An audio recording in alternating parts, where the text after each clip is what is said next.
Once upon a midnight dreary, while I pondered weak and weary over many a quaint, curious volume of forgotten lore, while I nodded nearly napping, suddenly there came a tapping, as of someone gently rapping at my chamber door. "'Tis some visitor," I muttered, tapping at my chamber door. Only this, and nothing more. Ah, distinctly I remember it was in the bleak December, and each separate dying ember wrought its ghost upon the floor. Eagerly I wished the morrow, vainly I had sought to borrow from my book surcease of sorrow, sorrow for the lost Lenore, for the rare and radiant maiden whom the angels name Lenore, nameless here for evermore. Edgar Allan Poe's The Raven is one of the many pieces of literature left behind by one of America's greatest authors. He was born in 1809 and tragically lost both his parents shortly before his third birthday. He was taken in by a merchant named John Allen and grew up in Virginia and England. Later, he enlisted in the U.S. Army and even attended the West Point. When debt became an issue for him, he began to publish his work in forms of poetry, short stories, and critiques, each demonstrating a well-rounded author. Poe published his first volume of poetry in 1826 in order to pay off debt he accrued in college. Who knew that his first volume would be so rare and worth $200,000 today? He published a few more volumes while enlisted in the Army, as well as when he was attending West Point.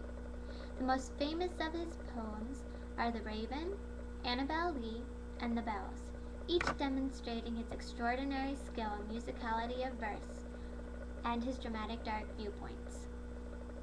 Not only was Poe a gifted poet, he was also a short story writer.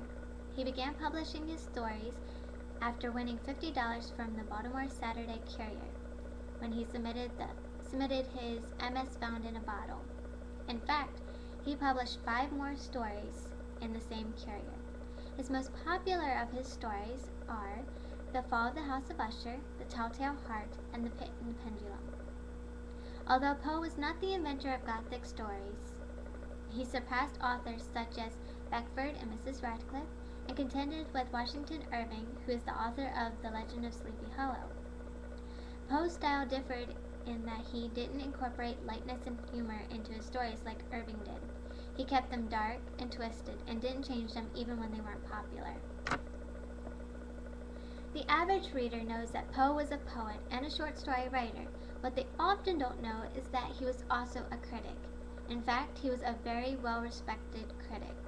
He was even compared to critics found in England. Poe was excellent at critiquing by being forceful and knowledgeable.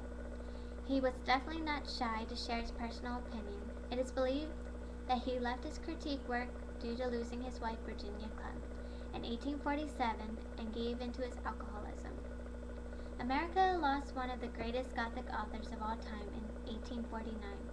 Specific details are still a mystery as to what happened. All we know is that after visiting Virginia, Poe was found unconscious in Baltimore and taken to a hospital where he took his last breath.